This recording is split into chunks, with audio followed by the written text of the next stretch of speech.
साथियों, भाषाई विवाद की जड़ें हमारे देश में कितनी गहरी हैं, ये तो आपने पिछली क्लास में देख ही लिया था। अब पर प्रश्न एक इस तरीके से भी बन सकता है कि नई शिक्षा नीति को लेकर भारत में लागू करने से संबंधित क्या चुनौतियां। जिस प्रकार आपने देखा कि तमिलनाडु नई शिक्षा नीति को लागू करने में कुछ ना कुछ अड़चने लेकर आ रहा है। इवन तमिलनाडु के सीएम तो बहुत ही ज्यादा स्टाइल भी मार रहे हैं, क्योंकि उनका नाम है MK स्टाइल, जो परिसीमन आयोग में भी कहीं ना कहीं अड़चने लगाने की कोशिश करने का प्रावधान करके बैठे हुए हैं। पर बात यह आती है कि जिस प्रकार केंद्र सरकार के द्वारा तमिलनाडु के लिए नई शिक्षा नीति की जो फंडिंग है वह रोकी गई है, उसी आधार पर इस बात को आपको समझना होगा कि नई शिक्षा नीति से संबंधित आपको एक प्रश्न पक्का आएगा। और आज की क्लास में महिलाओं के प्रति बढ़ते अपराध और उनकी सुरक्षा के लिए कितने कानून हैं या किस प्रकार से महिलाएं अपनी सुरक्षा कर सकती हैं, इस पर भी मैं चर्चा करने वाला हूं। और इसी के साथ साथ आपको जो मैंने वादा करा है कि 400 प्लस नंबर में इसमें दिलाऊंगा, उसके लिए बकायदे आंसर राइटिंग वाले सारे प्रश्न हैं, तो आंसर राइटिंग के फॉर्म में मैं वो आपको वो भी कराऊंगा। पर आपको ये भी जानना होगा कि जिस प्रकार महिलाओं के प्रति अपराध बढ़ रहे हैं, उसी प्रकार पुरुषों के प्रति भी अपराध कुछ कम नहीं हो रहे हैं। तो चलिए आइए चर्चा करते हैं हम आज की क्लास में। नमस्कार साथियों, मेरा नाम है अतुल कुमार गर्ग और हम चर्चा कर रहे हैं हमारे मेंस के एक और इम्पोर्टेंट टॉपिक, जो कि अब आपको स्क्रीन पर दिख रहा होगा कि आपको मेंस में पास जो कराना है, राष्ट्रीय शिक्षा नीति की चुनौतियां और महिलाओं की सुरक्षा हेतु कानून जो है, इस पर हमको चर्चा करनी है। लाइव आंसर राइटिंग की एक क्लास है, क्लास नंबर 6 है। और इस क्लास नंबर 6 को देखकर आप ये भी समझ जाएंगे कि कैसे आपको और बेहतर अन्य सब्जेक्ट में आंसर राइटिंग करनी है। मैं आपको सारे सब्जेक्ट में सारे कंटेंट देते चल रहा हूं, बस आप प्रतिदिन इन क्लासेस को भी देखिएगा, अपने मित्रों तक के साथ इन क्लासेस को शेयर करिए और फिर आप समझिए कि किस आधार पर आपको सारी चीजें धरातल पर लाकर मैंने रख दी। मैं आपको फिर से एक बात बता रहा हूं, यदि आप ध्यान से सुनेंगे मेरी बात को, मैं हवाई बातें बिल्कुल नहीं करता कि स्ट्रेटजी बनाओ, ये करो, वो करो, बुक पढ़ो, ये करो। मैंने कभी नहीं करा। आपको पता होगा कि मैं हर चीज को प्रैक्टिकल करके आपको बता देता हूं कि ये देखो, इस तरीके से करेंगे और पास हो जाओ। दैट्स इट, यही है 360 एंड सेलेक्टिव। चलिए चर्चा करते हैं। दो आपको कहीं ना कहीं फेसेस दिख रहे होंगे। एक तरफ धर्मेंद्र प्रधान का आपको पिक्चर दिख रहा होगा, जो कि केंद्रीय शिक्षा मंत्री हैं। उसी के साथ साथ उदयनिधि स्टालिन आपको दिख रहे होंगे, जो कि तमिलनाडु के डिप्टी सीएम हैं। इनको आपने सुना होगा या देखा होगा। जहां पर धर्मेंद्र प्रधान ये बोलते हुए दिख रहे हैं कि तमिलनाडु को समग्र शिक्षा मिशन के लिए लगभग 2400 करोड़ रुपए की धनराशि तब तक नहीं मिलेगी जब तक कि वह राष्ट्रीय शिक्षा नीति को पूरी तरह से अपना नहीं लेते। दैट मीन्स इस बात को समझो कि तमिलनाडु कहीं ना कहीं नई शिक्षा नीति को लागू करने में अड़चने पैदा कर रहा है। ये बात क्लियर होगी। दूसरा पक्ष इसका कुछ इस प्रकार से है कि हम अपना हिस्सा मांग रहे हैं। अगर भाजपा सोचते हैं कि हमें धमका सकते हैं, तो तमिलनाडु में ऐसा कभी नहीं होगा। तमिलनाडु के लोग देख रहे हैं, वे समय आने पर इसका जवाब देंगे। अच्छी बात है, तमिलनाडु के लोगों को अपने अधिकारों के लिए बिल्कुल लड़ना चाहिए, उस पर कोई दो राय नहीं है। पर बात यह भी आती है कि आप किस चीज के लिए लड़ रहे हैं। तमिलनाडु के लोगों से मेरा एक बिल्कुल प्रश्न है। आई थिंक वो अपनी भाषा में, मैं तो कहूंगा अपनी मातृभाषा में आप डिकोड करके इसको पूछ लीजिएगा। बट मैं यही कहूंगा कि आप लोग जो है फाइट क्यों कर रहे हैं, वो भी एक लैंग्वेज को लेकर। लैंग्वेज कॉन्फ्लिक्ट क्यों बढ़ाना। हम एक देश के निवासी हैं, भारत हमारा राष्ट्र है, और राष्ट्र के लिए हम छुटभय नेताओं के कारण क्यों लड़े, चाहे वह धर्मेंद्र प्रधान जी हो जाएं, या मैं कहता हूं यदि गलत बोल रहे हैं तो उदयनिधि स्टालिन भी गलत बोल रहा है तो उसके लिए भी हो जाए। दोनों गलत बोल रहे हैं तो उत्तर भारतीय दक्षिण भारतीयों से ना लड़े और दक्षिण भारतीय उत्तर भारतीयों से ना लड़े। रही बात फंडिंग की, तो वो केंद्र सरकार और राज्य सरकार समझेगी, हम देखेंगे अपनी आंसर राइटिंग। क्या इतनी आप समझ गए बात को? बिल्कुल। सभी लोग जो बीच सेशन में जुड़े हैं उन सभी का हृदय से स्वागत है, अभिनंदन है। क्लास को लाइक और शेयर कर दें अपने मित्रों के साथ। फिर मैं आगे आपको लिए नई बातों पर चर्चा कर रहा हूं, किस प्रकार से अपन आंसर राइटिंग करेंगे। ठीक है, थोड़ा सा पर मैं धर्मेंद्र प्रधान जी का स्टेटमेंट और पढ़ देता हूं आपको, तो थोड़ा और समझ में आएंगी बातें कि किन मुद्दों पे चर्चा होनी है। तो देखिए, बोल रहे हैं कि केंद्रीय शिक्षा मंत्री धर्मेंद्र प्रधान के द्वारा शुक्रवार को तमिलनाडु के सीएम जो है एम.के. स्टालिन को लेकर लेटर लिखा गया। उन्होंने राज्य में हो रहे नेशनल एजुकेशन पॉलिसी के विरोध की आलोचना करी, और उसी के साथ साथ वो लिखते हैं कि किसी भी भाषा को थोपने का सवाल है ही नहीं, मतलब हम आपके ऊपर कोई भाषा थोप नहीं रहे हैं। और वाकई में यदि नई शिक्षा नीति को आप पढ़ेंगे, मैं अभी आपको पढ़ाने वाला हूं, तो उसमें मातृभाषा से संबंधित प्रावधान तो करेगा, ये बात भी सही है, अभी मैं बता रहा हूँ आपको, रिलैक्स रहिए, ठीक है ना। लेकिन विदेशी भाषाओं पर अत्यधिक निर्भरता खुद की भाषा को सीमित करती है, ये बात भी इनकी एक मैं कहूंगा 100% सही है। हम अंग्रेजी को अपनाने की बात कर रहे हैं, समझना मेरी बात को, क्योंकि हमारे संविधान में भी वही प्रोविजन है। या हम जब दांव पेच को समझने जाएंगे तो अल्टीमेटली अंग्रेजी बनी रहेगी, मैंने आपको लास्ट क्लास में बताया था। तो क्या जरूरत है अंग्रेजी को इतना सर्वोपरि रखने की, वो बात आती है। उसी के बाद नई शिक्षा नीति इसे ही ठीक करने का प्रयास कर रही है। नई शिक्षा नीति भाषाई स्वतंत्रता को कायम रखती है और यह सुनिश्चित करती है कि स्टूडेंट अपनी पसंद की भाषा में सीखना जारी रखें। तो जब इतना बोल दिए तो फिर वही बात है कि विवाद की आग में घी डालने का काम स्टालिन क्यों कर रहे हैं। समझे बात को। चलो खैर आगे बढ़ते हैं, अब समझते हैं। इसी के साथ मैं आपको एक महत्वपूर्ण जानकारी दे दूं क्लास आगे बढ़ाने से पहले अभ्यर्थियों की, यदि आप मेरे सोशल मीडिया प्लेटफॉर्म से नहीं जुड़े हैं तो जुड़ जाइए। आपको और भी बेहतर शॉर्ट्स के माध्यम से या और इंपॉर्टेंट वीडियो के माध्यम से जानकारी मिलती रहेगी कि यदि आप मेरे यूट्यूब चैनल पर जुड़ते हो। यदि आप मेरे इंस्टाग्राम चैनल पर जुड़ते हो तो मैं आपको वहां पर भी कुछ चीजें ऐसी हैं कि जो रैंडमली देता हूं जिससे आपको और नॉलेज गेन हो। उसी के साथ टेलीग्राम चैनल पर इन सारी क्लासेस की पीडीएफ के साथ साथ हमारे कोर्सेज की जानकारी इत्यादि चीजें आपको उपलब्ध मिल जाएंगी। चलिए आगे बढ़ते हैं। बात होती है, पहले मैं पृष्ठभूमि आपको बताता हूं, हमेशा आपको पता होगा, तो मैं सबसे पहले एक पृष्ठभूमि आपके लिए बना रहा हूं। उस पृष्ठभूमि को आप ध्यान से समझिएगा कि क्या है, पहले शिक्षा नीति किस आधार पर आ रही है नई वाली, पर उसके पहले क्या क्या हुआ है। ठीक है, चलिए। बिल्कुल, हमारे छोटे छोटे आईएएस, उसी के साथ 3 ईयर 1 ईयर के बच्चे जो बीच में भी जुड़ते हैं, बाद में भी आप यदि मेरी क्लास को देख रहे हैं तो कृपया अपने मित्रों तक जरूर पहुंचाएं। चलिए, भारत की राष्ट्रीय शिक्षा नीतियां मैंने सबसे पहले एक नजर में रख दी, ठीक है। ठीक। सबसे पहले देखो, राधा कृष्णन आयोग 1948 में बनता है, आगे चलकर मुदालियर आयोग बनता है जो कि 1952 में बनता है, और मुख्यतः कोठारी आयोग, ध्यान से सुनना बच्चों, मुख्यतः कोठारी आयोग की सिफारिश पर भारत की पहली राष्ट्रीय शिक्षा नीति 1968 में लागू करी जाती है। तो मतलब विभिन्न आयोग और आयोग के साथ साथ जो एक तरीके से अपन बोल सकते हैं कि जो आयोग गठित हुए, उन आयोग की सिफारिशों के आधार पर हमने भारत की पहली राष्ट्रीय शिक्षा नीति को लागू कर दिया। इसके अंतर्गत यदि हम बात करते हैं तो 14 वर्ष की आयु तक के बच्चों के लिए निःशुल्क और अनिवार्य प्राथमिक शिक्षा की क्या करी गई, व्यवस्था करी गई। तो ये तो आपको पता है, इसी के अंतर्गत हम जो है आरटीई की बात करते हैं, राइट टू एजुकेशन की जो बात है, इसके अंतर्गत ही हम कर लेते हैं। आगे चलकर त्रिभाषाई फॉर्मूला भी स्वीकार करा गया। यदि आप 1968 का दौर याद रख रहे हैं, मैंने आपको कल की क्लास में, पुरानी क्लास आप यूट्यूब में पढ़ी, उसको जाकर देखना, आप लोगों ने बहुत प्रेम दिया है, उसके लिए हृदय से धन्यवाद। तो मैं आपसे ये कह रहा हूं कि त्रिभाषाई सूत्र के अंतर्गत क्या प्रावधान करा गया है, उसमें दो मेजर प्रावधान है, एक हिंदी भाषी राज्यों के लिए और एक गैर हिंदी भाषी राज्यों के लिए। तो यहाँ पर हिंदी भाषी राज्यों के लिए ये बात कही गई है कि भैया आप अपनी एक राज्य की भाषा अपना लो, एक अंग्रेजी को अपना लो, और इसके साथ तीसरी लैंग्वेज, मतलब त्रिभाषा, त्रिभाषा का मतलब है तीसरी भाषा, तो तीसरी भाषा के तौर पर आप दक्षिण भारत के जो है राज्य, उनकी कोई सी एक भाषा को अपना लो। इस बात को समझ गए। तो दावपेच यही फंसता हुआ मैंने आपको बोला था कि दिखता है कि सबसे पहली बात आती है कि आप अपनी भाषा तो अपना लो, तो चलो हम मान लेते हैं हम एमपी वाले हैं तो हमने हिंदी को अपना लिया। उसके बाद यहां पर लिखा है हिंदी मतलब आपकी भाषा, उसके साथ आपको अंग्रेजी, और आपको एक भाषा अपनानी है, कौन सी, दक्षिण भारत की या अन्य राज्यों की। तो मैं कहता हूं कि आप इसको ऐसे समझ लीजिए ना, इंग्लिश को हटा दीजिए ना,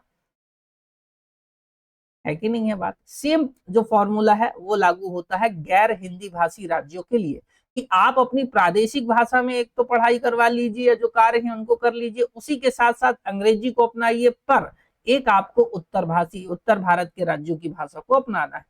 दावपेच ये फंसता हुआ दिखता है बच्चों की हम भाषा के आधार पर लड़ने को तैयार हैं, और तब भी मैंने आपको बोला आप दंभ भरते हैं कि आप एक भारत श्रेष्ठ भारत है। समझे? आगे बढ़ते हैं।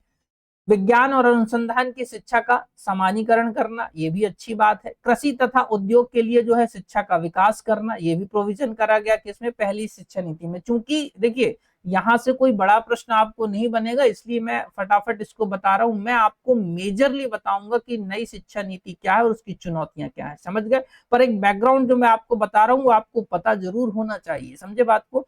पाठ्य पुस्तकों को अधिक उत्तम बनाने और सस्ती जो है पुस्तकों का उत्पादन करने से संबंधित है। इसलिए आप देखते होंगे कि जो एनसीईआरटी की जो बुकें आती हैं ज्यादा महंगी नहीं आती, 10 से 15 रुपए तक की बड़ी अच्छी अच्छी बुकें आपको पढ़ने को मिल जाती हैं। उसी के बाद राष्ट्रीय आय का जो है, राष्ट्रीय आय का 6% जो है हमें शिक्षा पर व्यय करने की बात करी गई। अब सोचो 1968 से ये बात कही जा रही है और अभी कितना जो है उस बात को समझोगे थोड़ी देर से। उसके बाद इसी दिशा में दूसरी बार शिक्षा नीति लाई जा रही है 86 में। तो देखो 68 का उल्टा कर देना, यदि याद ना आए तो इसको ऐसे समझ लो कि 68 का उल्टा कर दो 86 में। अब इसमें यह बोला गया कि प्राथमिक शिक्षा का जो है सार्वभौमिकरण मतलब यूनिवर्सलाइजेशन करा गया, एक तरीके से सभी के लिए प्राथमिक शिक्षा अनिवार्य कर दी गई।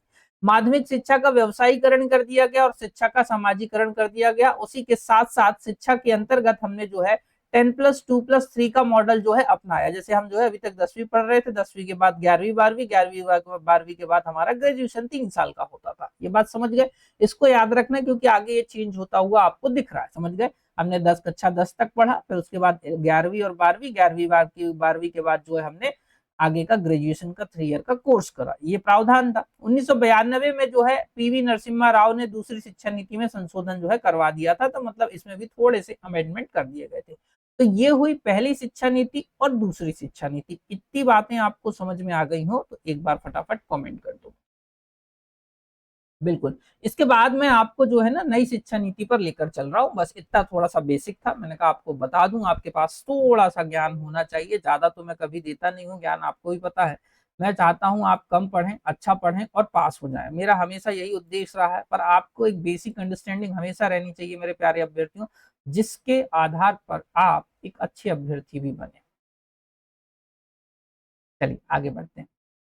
अब तीसरी और नई शिक्षा नीति ध्यान से देखिएगा कि वर्ष 2020 में लागू करी गई। 34 साल पुरानी शिक्षा नीति को प्रतिस्थापित करते हुए इस शिक्षा नीति को लागू करा गया।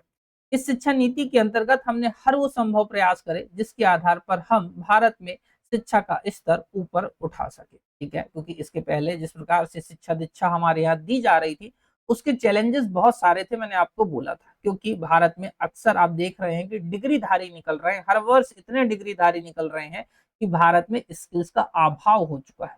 और इसके बाद भी लोग सोचते हैं कि उन्हें जॉब मिल जाए, समझे। चलिए आगे देखते हैं। तो नई शिक्षा नीति की घोषणा यदि हम बात करेंगे मेरे प्यारे अभ्यर्थियों, तो 24 जुलाई 1920 को जो है इसकी घोषणा करी जाती है। मानव संसाधन संसाधन विकास मंत्री रमेश पोखरियाल जो है या निशंक के द्वारा जो है इसे जो है लॉन्च करा जाता है। आपसे सबसे इंपॉर्टेंट क्वेश्चन लास्ट ईयर के एग्जाम में भी जो है पूछा जा चुका है, फिर भी तब मैं आपको बता रहा हूं। यदि आप आगामी कोई भी एग्जाम देने जा रहे हैं जिस पर यह प्रश्न बिल्कुल बनता हुआ दिखेगा, आपसे पूछेगा कि बताइए नई शिक्षा नीति किस समिति की सिफारिश पर लागू करी गई। तो इसरो के पूर्व अध्यक्ष के कस्तूरी रंगन की अध्यक्षता में एक समिति गठित होती है। इस समिति की सिफारिश पर भारत की नई शिक्षा नीति को लागू कर दिया गया। क्लियर है। उसके बाद में ध्यान से देखना, हम बात करते हैं इस शिक्षा नीति के अंतर्गत ही ये प्रोविजन या प्रावधान करा गया था डियर स्टूडेंट्स कि मानव संसाधन विकास मंत्रालय को नया नाम बदलकर शिक्षा मंत्रालय के रूप में कर दिया जाएगा। तो इसलिए आप जो है शिक्षा मंत्रालय या शिक्षा मंत्री के तौर पर अब इन्हें जानते हैं, नहीं तो पहले मानव संसाधन विकास मंत्री के रूप में इन्हें आप जानते थे। इस आधार पर ध्यान से देखिएगा कि रमेश निशंक प्रथम शिक्षा मंत्री जो है कहलाएंगे। मतलब अब तो बदल चुके हैं, धर्मेंद्र प्रधान है, जैसा कि मैंने अभी आपसे चर्चा करी थी। नई शिक्षा नीति के तहत अब वर्तमान में देखो 5+3+3+4 का शैक्षणिक मॉडल लागू है। जैसे अभी मैंने आपको बोला था ना, मैंने आपको थोड़ी देर पहले बोला था, याद रखना आगे काम आएगा, 10+2+3 का कॉम्बिनेशन, याद आ रहा है। अब इसी को बदल कर 5+3+3+4 का जो है कर दिया गया है। समझ गए बात को। उसी के साथ शिक्षण के माध्यम में 5वीं कक्षा तक मातृभाषा, स्थानीय भाषा या क्षेत्रीय भाषा का इस्तेमाल करने का जो है प्रोविजन इसमें करा गया। ये देखो मैंने अभी आपको बोला था कि ऐसा नहीं है कि हम आपके ऊपर किसी भी प्रकार की कोई भाषा थोप रहे हैं, और जब मातृभाषा में ही किसी व्यक्ति को शिक्षा दे दी जाए प्रारंभिक तौर पे, तो फिर उसे जल्दी बदलने का कोई ऑप्शन नहीं आता। इस बात को आप समझो।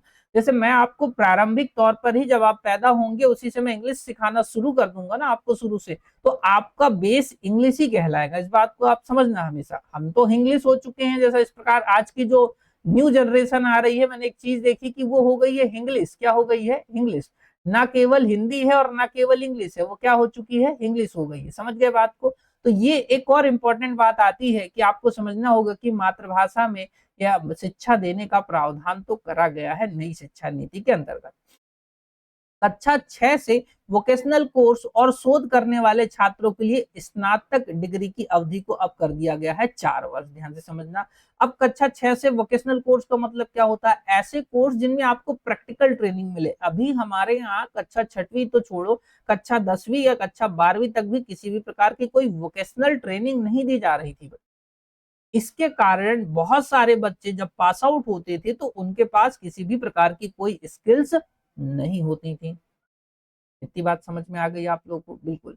तो आगे जो है इन कोर्सेज के संबंधित 4 साल तक की स्नातक डिग्री प्रोग्राम के बाद सीधे पीएचडी भी कर सकते हैं। मतलब पहले आप जो है आपको पीएचडी करने में थोड़ा सा और वेट करना पड़ता था, उस वेट को समाप्त करा गया।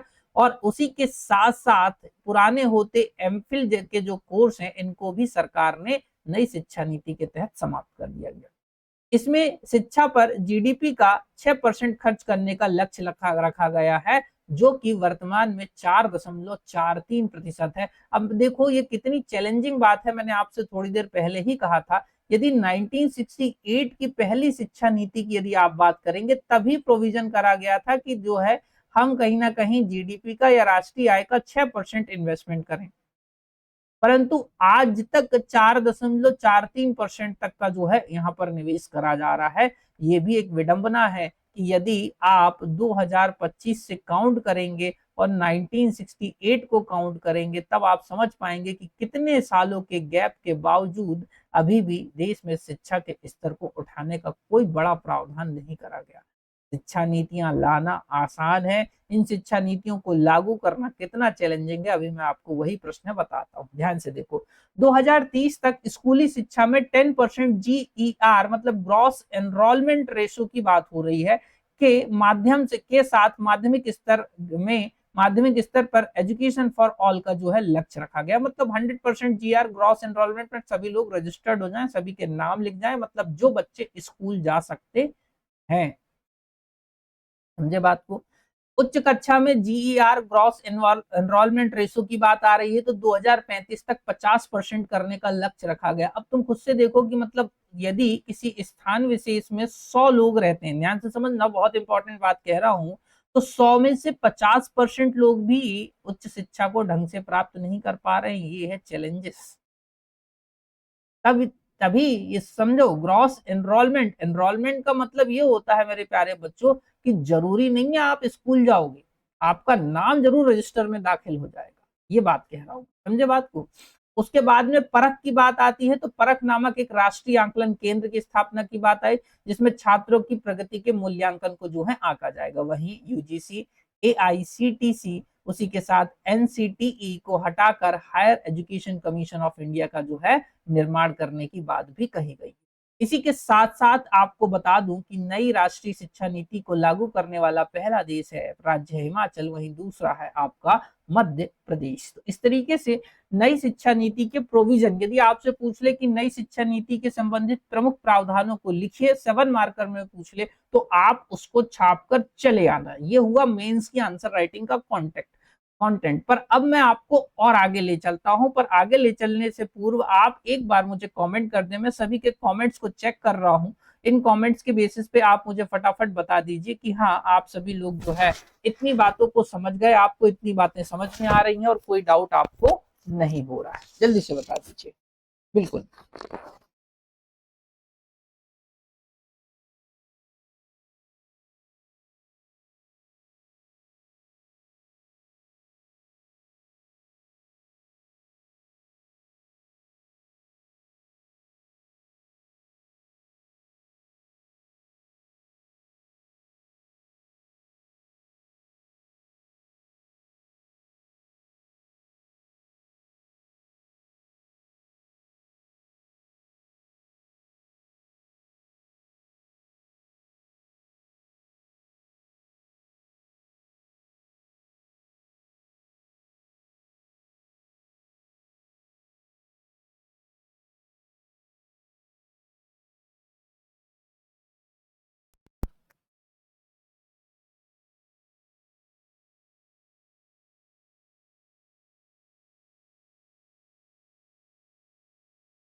चलिए बहुत बढ़िया। तो सभी के कमेंट्स मैंने देख लिए हैं। आई होप आप जो है चीजों को समझ पा रहे हैं और बड़ा अच्छा लग रहा है कि आप एक एक बिंदु पर जो है विश्लेषण करके सारी बातों को समझने के लिए तैयार हैं। अब मैं आगे बढ़ता हूं और आपको अन्य बिंदुओं से जो है अवगत कराता हूं। ठीक है, बिल्कुल। अब बात आती है मेरे प्यारे बच्चों की, इसी के साथ मैंने आपके लिए बहुत सारे जो है कोर्सेस लॉन्च करे हैं, तो इनकी डिटेल्स मैं आपको दे चुका हूं। आराम से इन डिटेल्स को आप चेक कर लेना। इस क्लास के डिस्क्रिप्शन में भी इन सब की जानकारी होती है। बहुत ही नॉमिनल चार्जेस के साथ मैंने आपके लिए कुछ कोर्सेस लॉन्च करे। मैं आपको फिर से बता दे रहा हूं कि मैं जिन कोर्सेज को लॉन्च करके बैठा हूं, उन कोर्सेज में आपको बकायदे अच्छे खासे नंबर मिल जाएंगे और कंटेंट के साथ क्वालिटी मिलेगी। इसलिए आप सोचें मत, एक बार ज्वाइन करें फिर खुद जो है महसूस करें। चलिए, अब इसके बाद जो एक्चुअल में आपका प्रश्न बनता हुआ आपको दिखेगा, ध्यान से सुनना, जो एक्चुअल में आपको प्रश्न बनता हुआ दिखेगा, मैं उस प्रश्न के कॉन्टेक्स्ट में ही आपको बात कर रहा हूँ कि राष्ट्रीय शिक्षा नीति का महत्व और चुनौतियों को लिखने की बात आ रही है। तो देखो हम कैसे इंट्रो लिख रहे हैं कि केंद्र सरकार द्वारा 34 वर्ष पुरानी राष्ट्रीय मतलब शिक्षा नीति को प्रतिस्थापित करते हुए राष्ट्रीय शिक्षा नीति 2020 की घोषणा की गई। इससे संबंधित जो मुख्य बिंदु हैं वो निम्नलिखित हैं। सबसे पहला, इसमें शिक्षा की पहुंच, समानता, गुणवत्ता, वहनीय शिक्षा और उत्तरदायित्व जैसे मुद्दों पर विशेष ध्यान दिया गया है। एक तो शिक्षा की पहुंच मतलब जो है एक तरीके से हर व्यक्ति तक शिक्षा पहुंच सके, ये बात हुई हमने करी। समानता, सभी को शिक्षा मिले। गुणवत्ता मतलब क्वालिटी एजुकेशन की बात हुई। वहनी, वहनी का अर्थ होता है जो सभी लोग उस दर पर उस शिक्षा को ग्रहण कर सकें। जैसे गरीब की बात करूंगा मैं, तो गरीब के लिए ऐसा नहीं है कि आपने कोर्स लॉन्च करा और उस कोर्स की कीमत हो गई, या अपन बोल दें कि 10वीं कक्षा की जो फीस है उसको कर दिया गया 1 लाख रुपए। हर व्यक्ति इतनी फीस नहीं भर सकता, समझे बात को, ये बात हो गई। इसका प्रारूप के कस्तूरी रंगन की अध्यक्षता में गठित समिति के द्वारा जो है तैयार किया गया था। अब तक देश की तीसरी शिक्षा नीति है, ये भी हमने बता दिया थोड़ी देर पहले, ब्रैकेट में लिख दिया प्रथम कब लाई गई और उसके बाद द्वितीय कब लाई गई। यह शिक्षा क्षेत्र में जीडीपी का 6% निवेश करने का प्रावधान करती है। इसी के साथ साथ शैक्षणिक पाठ्यक्रम जो है इसमें मेरे प्यारे बच्चों वो 5+3+3+4 का जो है बनाया गया है। तो ये वो जो मैंने आपको पढ़ाया उसी के कॉन्टेक्स्ट में मैंने इनको, क्योंकि देखो वहां लिखना और कॉपी में लिखने में अंतर होता है, इसलिए मैंने आपको ये सारी एक एक चीजें करके बताएंगे। इसमें शैक्षणिक पाठ्यक्रम का जो है ये तो अपन ने कर लिया है, ठीक है। उसके बाद तकनीकी शिक्षा, भाषाई बाध्यता को दूर करने, दिव्यांग छात्रों के लिए शिक्षा को सुगम बनाने जैसे अन्य कई प्रावधान इसके अंतर्गत करे गए हैं। इससे मानव संसाधन विकास मंत्रालय का नाम, तो अतः ध्यान से देखो, बदलते सामाजिक, आर्थिक और वैश्विक परिदृश्य के अनुरूप देश में गुणवत्तापूर्ण शिक्षण सुविधा उपलब्ध कराने के उद्देश्य इसमें विभिन्न संशोधन करे गए। ये चीजें मैंने आपको थोड़ी देर पहले चूंकि एक्सप्लेन करी थी, तो मैंने अब इनको कॉपी में बाकायदे व्यवस्थित रूप से लिखा। पर अब देखो इसके महत्व और चुनौतियां, जो बेसिक प्रश्न है उस पर मैं आता हूं। सबसे पहला महत्व क्या है, देखो बुनियादी साक्षरता को बढ़ाने और संख्यात्मक ज्ञान बढ़ाने के लिए यह एक मिशन मोड कार्यक्रम, मतलब बेसिक हम बोलते हैं ना जिसको, बेसिक जो एक तरीके से लिटरेसी की बात आ रही है उसको हम इंक्रीज करने की बात कर रहे हैं। और जो न्यूमेरिकल हमारा नॉलेज है वो थोड़ा सा कम है, थियोरटिकल नॉलेज आपके पास थोड़ा ज्यादा होता है, तो संख्यात्मक ज्ञान बढ़ाने के लिए यह एक मिशन मोड कार्यक्रम है। दूसरा, प्राथमिक शिक्षा से लेकर उच्च शिक्षा तक को व्यवहारिक बनाने का इसमें प्रोविजन या प्रावधान करा गया है।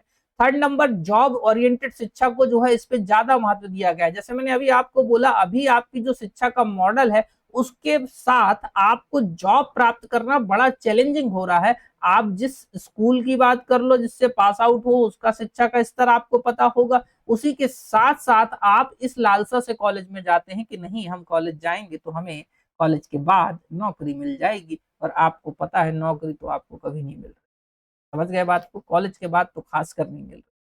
भाषाई विविधता को बढ़ावा और संरक्षण का जो है प्रावधान की बात कही गई। उसी के साथ साथ देखो पाठ्यक्रम में सुधार की बात हुई। मूल्यांकन के लिए जैसे मैंने आपको बोला कि नए जो है एक तरीके से स्तर तैयार करे गए।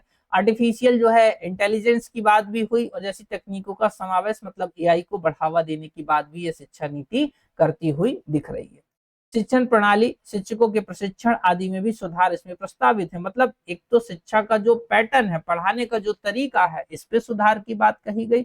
और इसी के साथ साथ हम ये बोल सकते हैं कि शिक्षकों के प्रशिक्षण, क्योंकि अभी जो शिक्षक सेलेक्ट होते हैं उनका प्रशिक्षण या ट्रेनिंग वाला जो पोर्शन है वो बहुत ही वीक होता है। जैसे मैं आपको एग्जाम्पल के तौर पे बताता हूँ कि बीएड आपके यहाँ से बहुत सारे लोगों ने करा होगा, होप ये क्लास को शायद कोई बीएड वाला भी देख रहा हो।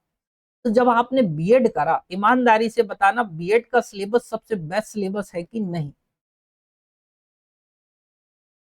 जितना मुझे बीएड का सिलेबस जानने को मिला उसमें ये तक सिखाया जाता है कि आपको बच्चे से बात कैसी करनी, पर बावजूद इसके हमारे यहाँ या तो पैसे देकर बीएड का कोर्स हो जाता है, पेपर देने या तो सीधे जाना पड़ता है, या कुछ मामलों में तो इससे भी बड़े बड़े कांड होते हैं। तो ऐसे में जो शिक्षक हैं, समझना, ऐसे में जो शिक्षक हैं वो कैसे और किस लेवल का पढ़ाएंगे ये आपको समझ, इसीलिए मैं आपको बोलता हूं कि शिक्षा नीतियां लाना, कोर्सेस लाना हमारे यहाँ बहुत आसान है, पर उनको व्यवहारिक बनाना बड़ा चैलेंजिंग है हमारे यहाँ। समझे, आगे देखते हैं। उच्च शिक्षा के क्षेत्र में एकल निकाय भारत उच्च आयोग की स्थापना की जो है बात कही गई है, जो कि एक सराहनीय कदम है। हालांकि देखो अब बात आती है इसकी चुनौतियों की। तो हालांकि इसके समक्ष अपनी चुनौतियां विद्यमान है जो कि निम्नलिखित है। नंबर 1, नई शिक्षा नीति को व्यवहारिक रूप देना।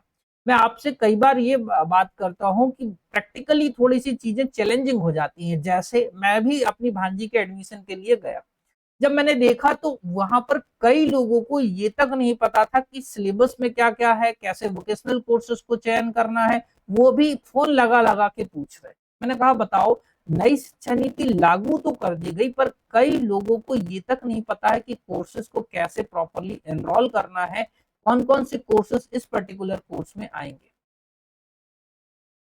सब्जेक्ट तक नहीं पता थे कईयों। समझे बात को, इसलिए प्रैक्टिकली बड़ा चैलेंजिंग है। दूसरा, शिक्षक विद्यार्थी अनुपात की भरपाई करना। देखिए मैंने कई न्यूज देखी है, मुझे लगता है आप भी इन न्यूज को देखते होंगे।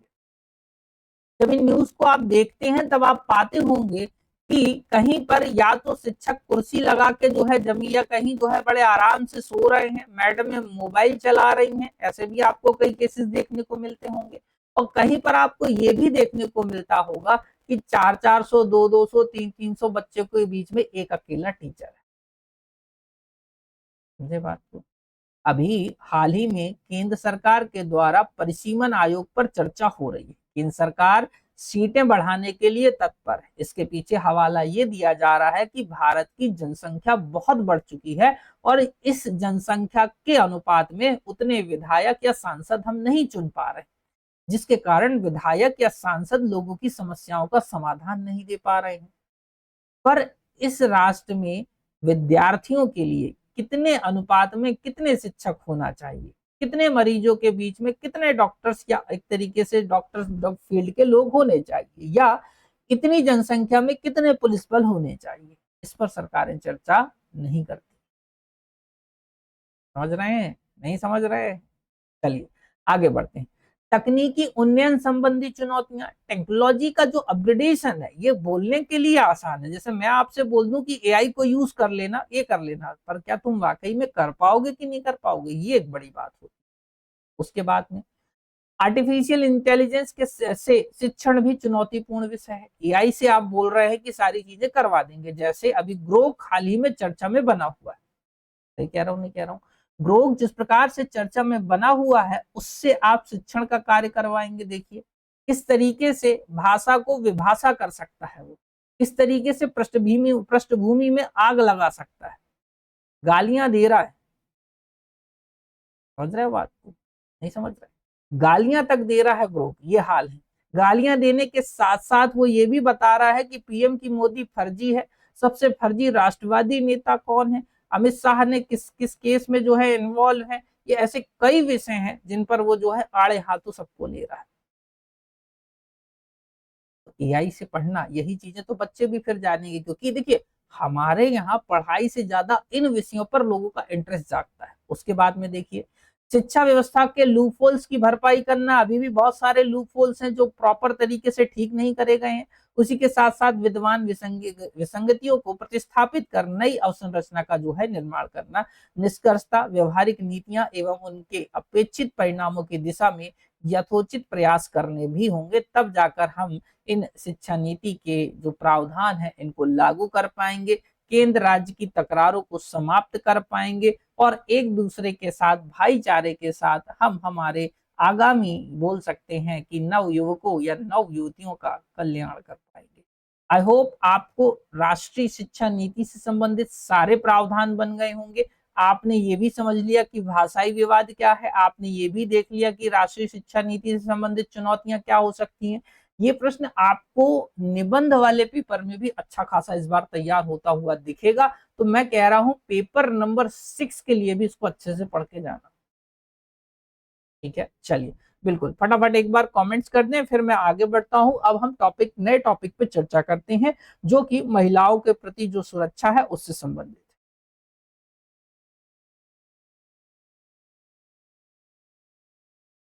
ठीक, इसी के साथ मैंने साथियों आपके लिए विशेष तौर पर जो अभ्यर्थी 2025 मेंस लिखने जा रहे हैं अथवा जो अभ्यर्थी 2025-26 की तैयारी में संलग्न, मैं उनसे यही कहूंगा कि आप इन रामबाण कंटेंट को बिल्कुल पढ़ लें। ज्यादा फीस नहीं है, 199 रुपए जीएसटी सहित आई थिंक 214 रुपए होगी।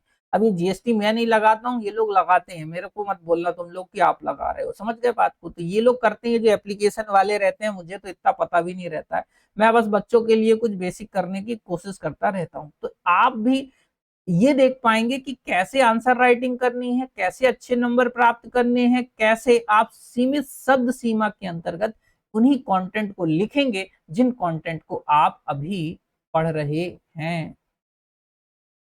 ठीक है, करना क्या होगा, आप इस क्लास में हमारी लिंक दिख रही होगी आपको, इसी क्लास के डिस्क्रिप्शन में आप लिंक चेक करिए, आपको लिंक मिल जाएगी जहां से आप हमारे एप्लीकेशन को डाउनलोड कर पाएंगे। एप्लीकेशन को डाउनलोड करके आपके लिए सेपरेट एक पूरा कोर्स लॉन्च है, उस कोर्स को आप जो है देखिए, परचेज करके आपको यदि लग रहा है तो बिल्कुल अच्छे से आप उसको कर ले। चलिए आगे बढ़ते हैं। नेक्स्ट बात आती है मेरे प्यारे अभ्यर्थियों, आपको स्क्रीन पर दिख रहा होगा कि किस प्रकार से हालिया जो एक न्यूज आई है उसकी चर्चा मैं आपसे कर रहा हूं। पर हाँ, इसी के समानांतर मैं आपसे एक बात और बोल दे रहा हूं, फिर उसके बाद में इस टॉपिक पे चर्चा कर लूंगा। ऐसा नहीं है कि महिलाओं के प्रति निरंतर अपराध बढ़ते जा रहे हैं। अब वो टाइम आ रहा है जहां पर महिला के साथ साथ पुरुषों के प्रति भी अपराध बढ़ते जा रहे हैं। हाल ही में जिस प्रकार से इंसिडेंट होते हुए आपको देखने को मिले, उन इंसिडेंट से ये तो लगता है कि पुरुष वाकई में एटीएम नहीं है। लोग विवाह कर रहे हैं, विवाह के बाद तलाक ले रहे हैं और एक अच्छी खासी मोटी रकम मेहनताने के रूप में जो है मांग लेते हैं, या अपना जो भी है एक तरीके से जिसको अपन बोल सकते हैं कि हाँ हमारी क्षतिपूर्ति हुई, कंपनसेशन हुआ। बट बात ये भी होती है कि क्या पुरुषों के लिए कोई क्षतिपूर्ति नहीं होगी? जिस प्रकार से आपने कई केसेस देखे होंगे, तो ये चैलेंजिंग बात होती है कि हमारा समाज कहाँ जा रहा है। जब आप स्वामी विवेकानंद को सुनेंगे समझेंगे, तब वो कहते हैं कि स्त्री और पुरुष समाज रूपी गरुड़ के दो पंख हैं। स्त्री और पुरुष समाज रूपी गरुड़ के दो पंख हैं। यदि इन दोनों पंखों में से कोई एक भी पंख कमजोर होता है तो वह गरुड़ ऊंचाइयों तक नहीं उड़ पाता, अर्थात वह समाज कभी ऊंचा नहीं उठ पाएगा। इसीलिए प्यारे अभ्यर्थियों, प्यारे साथियों, आपको समझना होगा कि जिस प्रकार से इस समाज में स्त्रियों का महत्व होना चाहिए, उसी प्रकार से इस समाज में पुरुषों का भी उतना ही ध्यान रखा जाना चाहिए। और इसी के साथ साथ अब हम बढ़ते हैं हमारे आज के टॉपिक की तरफ, जहां पर हम उन बातों को चरितार्थ करते हुए नहीं दिख रहे हैं जो कि कही गई हैं कि स्त्रियों के संबंध में जो कि कही गई हैं कि यत्र नार्यत्री पूज्यन्ते तत्र रमन्ते देवता।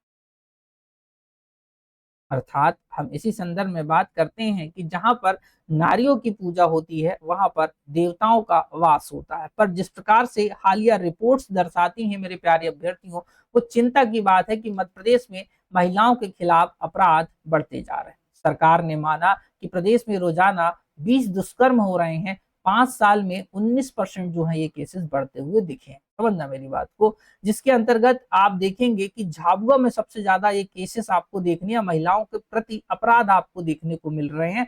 उसके बाद आप देखो मध्य प्रदेश के सबसे बड़े शहर इंदौर में भी आपको ये चीजें देखने को मिल रही है। समझ गए बात को। तो इस संदर्भ में ये सारे डिटेल्स जो है हालिया रिपोर्ट्स के अकॉर्डिंग यहाँ पर लगा हुआ है, इनको आप पढ़ लेना। मैं आपको पीडीएफ के तौर पे ये संपूर्ण क्लासेस हमारे जो है टेलीग्राम चैनल पर भेज दूंगा, आप कहेंगे, और नहीं तो हमारे एप्लीकेशन पर निरंतर अपलोड होती रहती हैं, आपको चिंता नहीं करना। पर चूंकि प्रश्न क्या है वो मैं आपसे बता रहा हूं, जो आपके सिलेबस का मेन हिस्सा है ये है कि महिलाओं की रक्षा हेतु संवैधानिक और विधिक प्रावधानों का संक्षिप्त वर्णन करें, ये प्रश्न आपको बनता है। समझे? अब ध्यान से सुनो, बड़े अच्छे से मैंने शब्दों को सहेज कर एक 10 नंबर वाले प्रश्न को मैं तैयार करा है, उसको पढ़ो। वैसे तो भारतीय समाज में जननी और जन्मभूमि को स्वर्ग से बढ़कर या जहां नारी की पूजा होती है वहां देवताओं का वास होता है जैसी युक्तियों की दुहाई दी जाती है, परंतु राष्ट्रीय आपराधिक रिकॉर्ड ब्यूरो की नवीनतम रिपोर्ट स्पष्ट करती है कि किस प्रकार महिलाएं आज भी अपने अधिकारों से वंचित हैं। मैंने हमेशा बोला है एक बेहतर इंट्रो पहला फेस हमेशा मायने रखता है। जिस प्रकार से आप एक बेहतर इंट्रो लिखेंगे उसी प्रकार से आपका व्यक्तित्व झलक जाएगा। समझे? आगे देखो, अतः भारतीय संविधान निर्माताओं, कानूनविदों एवं बुद्धिजीवियों के द्वारा महिलाओं के हितों को जो है ध्यान में रखकर निम्नलिखित प्रावधान करेगा। अब शब्दों को देखो, मैंने आपके लिए बताया कि हम नहीं बोल रहे हैं, आप ये अपनी तरफ से मत लगाइएगा कि भारतीय संविधान निर्माता हो गए, जो बेहतर कानूनविद थे और जो बुद्धिजीवी थे, उन्हें ये बात पहले से पता थी कि आगे चलकर पुनः महिलाओं के अधिकारों का हनन होने वाला है, इसलिए उन्होंने महिलाओं के अधिकारों की रक्षा हेतु कुछ प्रोविजंस करे। समझे? इन प्रोविजंस में यदि हम देखते हैं तो देखिए संवैधानिक प्रावधान की बात करते हैं, मतलब संविधान के अंतर्गत क्या विशेष प्रोविजंस हैं। फर्स्ट ऑफ ऑल, लिंग के आधार पर भेदभाव का निषेध। अच्छा, मैंने यहाँ पर एक चीज और करी है, देखना मैंने आर्टिकल्स या अनुच्छेद नहीं लिखे हैं, यदि आप इस बात को थोड़ा सा मेंशन कर पा रहे हो अपने दिमाग में तो इसके पीछे रीजन क्या है। यदि आपसे करेक्ट आर्टिकल करेक्ट अनुच्छेद याद होता है तो छाप दो, नहीं होता है तो जबरदस्ती ओवर स्मार्ट नहीं बनना। इसलिए मैं हमेशा बोलता हूं मध्यस्थ मार्ग को अपन अपना लेते हैं। ठीक है, आगे प्राण एवं दैहिक स्वतंत्रता की बात आती है। किसकी बात आती है? प्राण और दैहिक स्वतंत्रता की बात होती है। उसके बाद में बेगार, बलात् श्रम और बाल श्रम के निषेध की चर्चा होती है, मतलब इसे नहीं करवाया जा सकता। समझ गए बात को? ये चीज हो गई। उसके बाद महिलाओं और बच्चों को उनकी स्वाभाविक प्रकृति के अनुरूप कार्य दिया जाए, ये भी प्रावधान करे गए हैं। डीपीएसपी जब आप पढ़ोगे अच्छे से, मतलब जैसी उनका नेचर है उस अकॉर्डिंग उनसे काम लिया जाए। समान कार्य हेतु समान वेतन और गरिमामय वातावरण की जो है बात आती है। समझना कि उनको जिस प्रकार से यदि पुरुषों से जिस प्रकार काम करवा रहे हैं उसी प्रकार यदि वही काम महिलाओं से भी करवाया जा रहा है तो दोनों को समान वेतन मिलना। और गरिमामय वातावरण का मतलब ऐसा नहीं है कि वो किसी फैक्ट्री में काम कर रही है तो दिन भर टीचिंग चल रही है, दिन भर परेशान करा जा रहा है, इसकी बात हो रही है। उसके बाद प्रसूति काल में सवैतनिक अवकाश की बात होती है। अच्छा, इसमें बड़े चैलेंजेस हैं बच्चों, में आपको बताता हूँ, क्योंकि हमने खुद जो है फैक्ट्री लाइन में काम करा है। वहां पर मैंने कई बार ऐसा देखा है कि फैक्ट्री मालिक इतने चतुर होते हैं कि ऐसी परिस्थितियों में उन्हें पहले से छुट्टी दे दी जाती है। अब गरीब आदमी मध्यम वर्गीय परिवार से बिलोंग करने वाला कई बार कोर्ट कचहरी के चक्कर में पड़ना नहीं चाहता। मिल तो जाता है उन्हें न्याय, पर बड़ी लंबी प्रक्रिया है, तारीख पे तारीख, तारीख पे तारीख और तारीख पे तारीख। समझ गए? उसके बाद महिलाओं के प्रति कुरीतियों एवं कुप्रथाओं का त्याग करने की बात कही गई है। स्थानीय स्वशासन में भी जो है महिलाओं के आरक्षण का प्रावधान कर दिया गया है। राज्य दुर्बल वर्ग के प्रति शिक्षा और अर्थ संबंधी हितों का ध्यान और संरक्षण रखे, तो मतलब राज्य के दायित्वों का भी निर्धारण कर दिया गया है। हम ये कह सकते हैं कि भारतीय संविधान के अंतर्गत महिलाओं के हितों के संरक्षण हेतु हर संभव प्रावधान करेगा। क्या इतनी बात आपको समझ में आ गई है? तो एक बार मुझे फटाफट कमेंट्स करके आप बता दीजिए कि हाँ सर, हम संवैधानिक प्रावधानों को समझ गए हैं और इसमें हमें कोई दिक्कत नहीं है। अब इन बिंदुओं को हम जो है बेहतर तरीके से अटेम्प्ट कर लेंगे। ठीक है, बिल्कुल छापना है। देखो बच्चों, मैं ये कोशिश करता हूँ कि आप यही चीज बढ़िया बेहतर तरीके से वहां छाप के आ जाएं। इसलिए मैं आपको बोलता हूं कि ध्यान से हर एक चीज को सुनो, आंसर राइटिंग है आपके लिए, सब कुछ है। नेक्स्ट देखो सेकंड प्रोविजन, बिल्कुल सभी के कमेंट्स आ गए, मैंने कमेंट सबके देख लिए, अब मैं आगे बढ़ रहा हूं, ठीक है। यहाँ पर बात करते हैं कानूनी प्रावधानों की, तो महिलाओं को समानता और न्याय की बात आ रही है। अब इसको महिलाओं को समानता और न्याय के संदर्भ में यदि मैं आपसे बात करता हूं ना, तो इसको दिलाने हेतु आईपीसी और सीआरपीसी में भी कुछ प्रावधान करे गए, परंतु आईपीसी और सीआरपीसी को समझने से पहले आप बगल में एक बॉक्स दिख रहा होगा उसको समझे।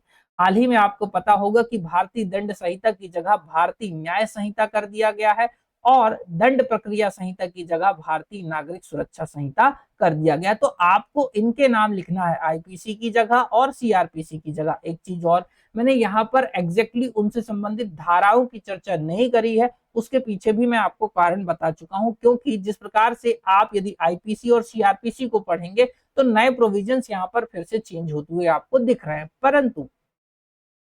परंतु इस बात को समझना कि तुम उन धाराओं को याद नहीं कर पाओगे, तो बेहतर है आप मध्यस्थ मार्ग को अपना के आंसर लिखें। जैसे दहेज हेतु प्रताड़ित करने पर दंड का प्रावधान करा गया है, वैश्यावृत्ति पर जबरन ढकेलने की बात हो, बलात्कार आदि करने पर दंड का प्रावधान करा गया है, ये आपने बता दिया। उसी के साथ साथ अपमानित करने, अश्लील इशारे करने, अनैतिक शब्द आदि का प्रयोग करने पर भी हमारे यहाँ पर दंड का प्रावधान करा गया है।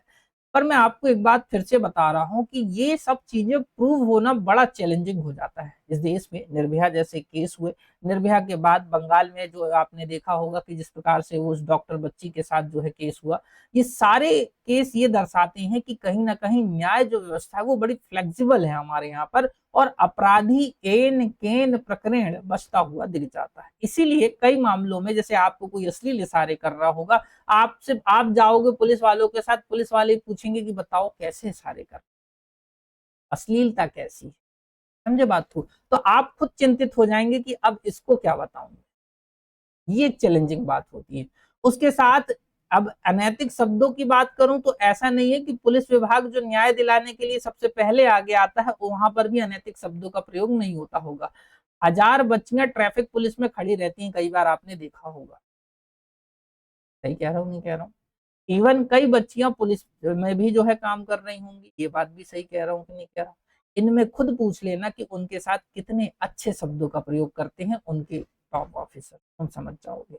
उसके बाद महिलाओं की गिरफ्तारी का समय, किसको जो है पूर्व सूचना देनी होगी आदि का भी निर्धारण कर रखा है। यदि आप एक महिला है तो मैं आपके लिए बता दे रहा हूं कि आपकी गिरफ्तारी के लिए आपको लेडी इंस्पेक्टर ही गिरफ्तार कर सकती है। दूसरा, आपकी गिरफ्तारी के लिए कुछ समय का प्रावधान करा गया है, जैसे दिन डूबने के बाद आपको गिरफ्तार नहीं किया जा सकता, समझ गए बात को, और सूरज उगने के पहले, आप ऐसे समझ लीजिए सूरज उगने तक आपको, जब सूरज उगेगा उसके बाद ही आपकी गिरफ्तारी, मतलब एक अच्छे टाइम पर, ऐसा नहीं है कि रात्रि में भी कभी उठाए और पकड़ लिए। पर हाँ, इसके लिए कुछ प्रोविजंस है, मैं आपको ये भी बताऊंगा कि टर्म्स एंड कंडीशंस हैं, और जब भी आप कभी महिला पुलिस थाने जाएंगी ना, आपको ये सारी नई धाराएं या जो मैं बोल रहा हूँ वो वहां पर छपी हुई दिखेंगी, आप जाना, यदि आप गए हो कभी तो आपने नजर जो है जरूर दोहराई।